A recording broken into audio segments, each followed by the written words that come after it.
অনেকদিন হয়ে গেছে এটা রৌদ্রে দেওয়া হয় না, এটা এখন রৌদ্র দিতে। হ্যালো বন্ধুরা, গুড মর্নিং সবাইকে। আশা করছি সবাই ভালো আছো, সুস্থ আছো। আমরাও সবাই মোটামুটি ভালো আছি। আমার চ্যানেল জিপি ব্লগে তোমাদের সবাইকে আরও একবার ওয়েলকাম আর অনেক অনেক ভালোবাসা। আজ হচ্ছে মঙ্গলবার আর ভিডিওটা শুরু করছি ওই এখন প্রায় সকাল 9টা বাজে। দেখো একটা ছড়া আছে না, আজ মঙ্গলবার পাড়ার জঙ্গল সাফ করার দিন, সেই হয়েছে আমার দশা। তো এই দেখো একটানা এতদিন বৃষ্টির কারণে আমার দেওয়ালের পিছনে এই দিকটাতে দেখো এই যে এত ঘাস হয়ে গেছে, আর ঘাসগুলো সব বড় বড় হয়ে গেছে। যেহেতু একটানা এতদিন বৃষ্টি হলো না, তো আজ ভাবছি এগুলোকে পরিষ্কার করবো। তবে এখন নয়, স্নান করার আগে পরিষ্কার করবো আর কি। স্নান করার আগে করলে ভালো হবে, তারপরে একবার পরিষ্কার করে স্নান করে নেবো, তো ভালোই হবে। তো সকাল সকাল ভাবছিলাম যে মেয়েকে কি খাওয়াবো, আজকে তো আর সকালে কিছু করিনি। তার উপরে আবার ওই রোজ দিন ম্যাগি চাউমিন এগুলো তো দেওয়া ভালো নয় না। আগে তাও আমি দিতাম, জানো তো, আগে আমার মেয়েকে প্রচুর ম্যাগি বানিয়ে দিতাম। কিন্তু আমার মা বারবার করেছিল যে এত ম্যাগি দিবি না, দরকার হয় মুড়ি ভিজিয়ে খাওয়াবি, তাও ম্যাগি দিবি না। তো তাই আর কি এখন আর বেশি ম্যাগি দিই না ওকে। আর ম্যাগিটা তো দেওয়া বাচ্চাদের ভালো নয় না। চাউমিনটা দিই, তাও মাঝে মধ্যে অনেক সবজি টবজি দিয়ে চাউমিনটা বানিয়ে দিই, তবে ম্যাগিটা একটু কমই দিই ওকে। তো এই যে কাকুর কাছ থেকে দুটো রুটি নিয়ে চলে এসেছিলাম, ভেবেছি একটা আমি আর একটা মেয়ের জন্য, দুজনের জন্য দুটো করবো। তারপরে ভেবে দেখছি যে না, আগের দিন রাতে কিছু ভাত আছে, তো সেই ভাতগুলোই আমি খেয়ে নেবো। শুধু মেয়ের জন্য একটা দেখো এই যে ডিম টোস্ট বানিয়ে দিচ্ছি। আর আমার মেয়ে না এগুলো খেতে ভীষণ ভালোবাসে। মানে সব বাচ্চাদেরই একই বাহানা, ভাত খেতে চায় না, কিন্তু এইসব জিনিস মানে এইসব উল্টো পাল্টা জিনিস খেতে ভীষণ ভালোবাসে। তো চলো মেয়েকে এখন এটা বানিয়ে দিচ্ছি। মেয়েকে এখন এটা বানিয়ে দিয়ে রান্না করবো আর কি। আজকে আর কোনো সেলাই টেলাই করবো না সকালে, অনেকটাই দেরি হয়ে গেছে। তারপরে ওগুলো যদি পরিষ্কার করি পরে আরও দেরি হয়ে যাবে, তাই আর কি আজকে সকালের দিকে আর সেলাই করছি না। তো এই যে দেখো এইটা আমার খুব বিরক্ত লাগে, জানো তো, মানে এই যে যখন উল্টাতে যাই, এই ব্যাপারটা আমার খুব বিরক্ত লাগে। মানে অনেক সময় কি হয় না, পারিই না উল্টাতে। ওই জন্য একটা সাইড হাত দিয়ে ধরে রেখে তারপরে এই যে দেখো উল্টালাম। অনেক সময় এমন করি, দুটো খুন্তি নিয়ে নিই, তো দুটো খুন্তি দিয়ে সহজেই উল্টে ফেলতে পারি। জানো তো, এরকমটাই করি আর কি। তো চলো মেয়েকে এখন এটা দেবো। আর এটাকে এরকম একটু কেটে সস লাগিয়ে দিলে ও খুব ভালো খায়। আর এরকম ও জানো তো কী করে, সসটাই শুধু শুধু খেয়ে নেয়, মানে সস খেতে এত ভালোবাসে। এই যে সসটা এখন ফ্রিজ থেকে এনে দেখছি এটাতে আর নেই, মানে অনেকটা খেয়ে নিয়েছে, নিজে নিজে ফ্রিজ থেকে বের করে সস খায়। সস খেতে ওর এতটাই ভালো লাগে, জানো তো। যাই হোক, অনেক গল্প করে ফেললাম, চলো এবার রান্নার দিকে যাওয়া যাক। মেয়েকে খেতে দিয়ে তারপর চলে আসলাম রান্না করতে। ওদিকে ভাতটা অনেক আগেই বসিয়ে দিয়েছিলাম, ভাতটা প্রায় মানে এখন ফুটে উঠবে উঠবে এরকম সময় হয়েও এসছে। আসলে ভাত বসিয়ে দিয়ে তারপরে সমস্ত কিছু কাটাকুটি করছিলাম, যা রান্না করব আর কি। তো এখানে দেখো আলু ভাজার জন্য বসিয়ে দিয়েছি, একটু চিকেন করব আজকে, ওই জন্যই আলু ভাজছি। আচ্ছা তোমরা বলো তো, তোমাদের কার কোনটা ভালো লাগে, মানে মাটন না চিকেন, কোনটা বেশি ভালো লাগে? আমার তো বেশি চিকেন খেতেই ভালো লাগে, জানো তো। কিন্তু তোমাদের দাদাভাই আবার মাটন খেতে ভালোবাসে, ওর আবার চিকেনটা অত ভালো লাগে না। আর আমার মেয়েটাও হয়েছে ঠিক আমার মতো, ওরও ওই চিকেনটাই ভালো লাগে, ও মাটন অত ভালোবাসে না। আগে তো আমি বিয়ের আগে মানে খাসির মাংস খেতামই না বলতে গেলেই চলে। বিয়ের পরপর তাও তোমাদের দাদার পাল্লায় পড়ে এখন একটু আধটু খাই আর কি।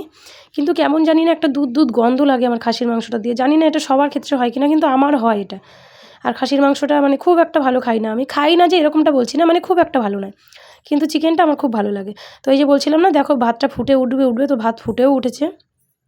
আর এদিকে রান্নাও বসিয়ে দিয়েছি। তো চলো প্রতিদিনকার মতো রান্না করতে করতে কিছু তোমাদের আগে সুন্দর কমেন্ট পড়ে নিই, তারপরে বাকি কথা হচ্ছে। তো ফার্স্ট কমেন্ট হচ্ছে পিউ ডেলি ভ্লগ থেকে, পিউ দিদিভাই বলছে পুরো ভিডিও দেখলাম, খুব সুন্দর, খুব ভালো লাগলো। থ্যাংক ইউ পিউ দিদিভাই ভিডিওটা দেখার জন্য। আর ভিডিওটা যে তোমার ভালো লেগেছে এটাই তো অনেক। পাশে আছি দিদিভাই, তুমিও পাশে থেকো। তো চলো নেক্সট কমেন্ট হচ্ছে অপর্ণা গোড়াই। অপর্ণা দিদিভাই বলছে সোনামার জন্য অনেক অনেক ভালোবাসা, খুব মিষ্টি তোমার মেয়ে। থ্যাংক ইউ অপর্ণা দিদিভাই, আর তোমাকেও অনেক অনেক ভালোবাসা আর অনেক শুভকামনা রইল। তারপরের কমেন্ট হচ্ছে হ্যাপি ফ্যামিলি উইথ মামুনস, বলছে খুব সুন্দর লাগলো ভিডিওটা। থ্যাংক ইউ মামুনস দিদিভাই, থ্যাংক ইউ, তোমাকেও অসংখ্য ধন্যবাদ। আর আমার তরফ থেকে অনেক অনেক ভালোবাসা। তোমাদের সবাইকে আমার তরফ থেকে অনেক অনেক ভালোবাসা, আমার ভিডিও দেখার জন্য, আমার সাথে থাকার জন্য। আমার ভিডিওগুলো যে তোমাদের ভালো লাগছে এটা শুনেই তো অনেক, জানো, এইটুকু শোনার জন্যই তো এত কিছু, সারাদিন এত খাটনি। তো চলো অনেক বকবক করে ফেললাম, এবার রান্নাবান্নার দিকে যাওয়া যাক, কাজ বাজার দিকে যাওয়া যাক।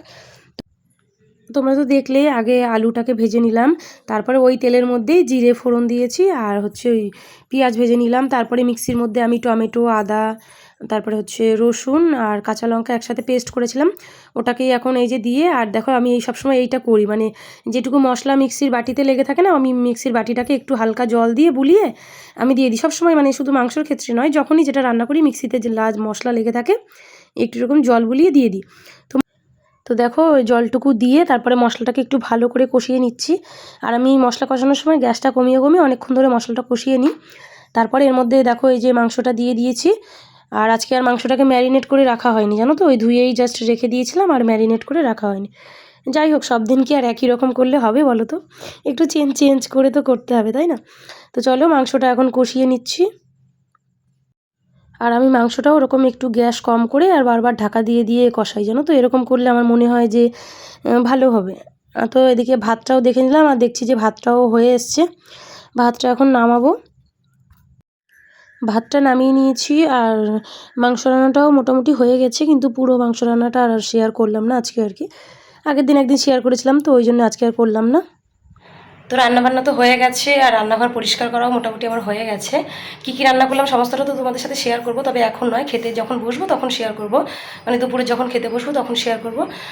চলো, তার আগে কিছু কাজ বাকি আছে, সেটা হচ্ছে ওই যে ভিডিওর শুরুতে, মানে সকালের দিকে ভিডিওর শুরুতে বললাম না যে আমার দেওয়ালের পিছনে অনেক বড় বড় ঘাস হয়ে গেছে এতদিন একটানা বৃষ্টির কারণে। তো ওই ঘাসগুলোকে এখন পরিষ্কার করতে যাব। তো চলো পুরো ভিডিওর সঙ্গে থাকো।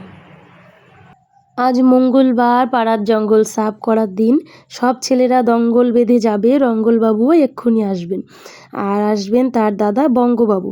সিঙ্গি, তুমিও দৌড়ে যাও তো, অঙ্গন দাদাকে ধরো, মোটর গাড়িতে তাদের আনবেন। সঙ্গে নিতে হবে কুড়ুল, কোদাল, ঝাঁটা, ঝুড়ি, আর নেবে ডিঙি মেথরকে। এবার পঙ্গপাল এসে বড় ক্ষতি করেছে। আচ্ছা, আর অনেকটাই বলে ফেললাম ছড়াটা, তো আর বলবো না, ঠিক আছে? বেশি বলতে গেলে আমার ভিডিওটাই শেষ হয়ে যাবে। কিন্তু আমার ক্ষেত্রে দেখো, আমার ক্ষেত্রে কিন্তু ঝুড়ি, কোদাল কিছুই লাগলো না, জাস্ট ওই হাতে একটা প্লাস্টিক পেঁচিয়ে নিয়েছি, নিয়ে আমি আমার কাজে নেমে পড়েছি। আর এই প্লাস্টিকটা পেঁচিয়েছি কেন জানো তো? আমার ভীষণ ভয় করে এই জঙ্গল টঙ্গল পরিষ্কার করতে গেলে না, আমার ভীষণ ভয় করে, আর প্রচুর ঘৃণাও করে, এর মধ্যে অনেক কেঁচো টেচো আছে। তো ভাবছিলাম তোমাদের দাদাকে দিয়েই পরিষ্কার করাবো, কিন্তু ও বেচারারা টাইম হয়ে উঠছে না, মানে কাজ থেকে এসে এই গরমের মধ্যে আবার কি কেউ চায় বলো এগুলো পরিষ্কার করতে? তাই ভাবলাম যে আমিই পরিষ্কার করে ফেলি, ও বেচারার জন্য আর দেরি করে লাভ নেই, আর ও বেচারার ওপরে আর এইসব দায়িত্ব চাপিয়ে লাভ নেই। ওই জন্য হাতে একটা প্লাস্টিক পরে নেমে পড়েছি। তবে কিন্তু ঝুড়ি কোদাল আমার কাছে নেই, জাস্ট একটা এই যে স্টিলের গামলা আছে, আর এই স্টিলের গামলাটাতে আমি আমার হচ্ছে সমস্ত ওই নোংরাগুলো ফেলি, তো তাই আর কি এই গামলাটাই নিলাম। তো পরিষ্কার করা তো মোটামুটি হয়ে গেছে, দেখো কি স্পিডে করে ফেললাম, তাই না? না না, এমনটা নয়। আচ্ছা দেখো, এই মোটামুটি এইটুকু পরিষ্কার করলাম, মানে এখনও হালকা হালকা ঘাস কোথাও কোথাও রয়েছে, আর করতে পারছি না, জানো তো, আমার খুব ঘৃণা লাগছে, এর মধ্যে থেকে কেঁচো বেরিয়ে আসছে। আর এই যে এতগুলো ঘাস এখানে জমা করে রেখেছি, এগুলো পরে ফেলবো। তো তোমরা বলতে পারো হয়তো যে গ্রামে থাকে আর এইসব কেঁচো দেখে ঘৃণা পায়, কিন্তু কি বলো তো, হ্যাঁ আমি ছোটো থেকে গ্রামের মানুষ, তবে এইসব কেঁচো টেচো কোনো দিন ধরিনি, তো তাই একটু ঘৃণা করে আর কি। স্নান টান করে চলে আসলাম, আর এখন দেখো আরও একটা কাজ মনে পড়ে গেছে। আসলে ওই জামা কাপড় মেলতে গেছি উপরে, আর আজকে তো ভীষণ রোদ, মানে গিয়ে দেখছি মানে রোদের তাপে ওখানে দাঁড়ানো যাচ্ছে না। তাই ভাবলাম এত যখন রোদ, তাহলে আচারের কৌটোটা একটু রোদে দেওয়া যাক। কিন্তু এটা আমার সকালের দিকে দিলে আরও ভালো হতো, সারাদিন রোদটা পেতো আর কি। কিন্তু কি বলতো, সকালের দিকে তো একদমই খেয়াল ছিল না, তাই আর কি এখন ওই যে আচারের কৌটোটা বার করছি, মানে ওই যাবো। তো এই যে দেখো, আম তেল দিয়ে এই আচারটা আমি বানিয়েছিলাম নিজের হাতে। অনেকদিন এই বর্ষার কারণে রোদ্রে দেওয়া হয় না, তো এখন ভাবলাম যে আজকে যেহেতু এত মানে কটকটে পুরো রোদ উঠেছে, তাই ভাবলাম আজকে দিয়ে আসি রোদ্রে। এই যে দেখো, আচারটাকে এনে রোদে দিয়ে দিয়েছি, কিন্তু এটাকে না সকালে দিলেই ভালো হতো, সারাদিনের রোদটা পেতো। যাই হোক, এখন দিয়েছি, কালকে আরেকবার দিয়ে দেবো, আজকে যতটুকু রোদ পায় পাক। তো তারপরে দুপুরবেলা তো খেতে চলে এসেছি, আর খেতে আসার আগে কী কী রান্না করেছি একবার তোমাদের সাথে শেয়ার করি। এখানে আছে ভাত, আর এখানে আছে দেখো এই যে বটবডি ভাজা, আর এই বাটিটায় এই যে এখানে আছে দেখো বটবডি বাটা। এই বটবডি বাটাটা কিন্তু আমার মা আমাকে ফার্স্ট করে খাইয়েছিল, আর আমার ভীষণ ভালো লাগে, শুধু বটবডি কেন, মানে যে কোনো বাটা ভর্তা আর কি আমার খুব ভালো লাগে। তো এটা ওই কিছুটা বটবডি বাটা করেছিলাম, আর কিছুটা ভাজা। এটা কীভাবে করলাম কোনো একদিন তোমাদের সাথে রেসিপি শেয়ার করব। আর ওই যে চিকেনটা রান্না করছিলাম, তোমরা তো দেখলে, এই যে সেই চিকেনটা, ব্যাস এইটুকুই। চলো, একটু মা মেয়ে দুপুরে ঘুমিয়েছিলাম, তারপরে এই যে বিকেলে চলে এসেছি।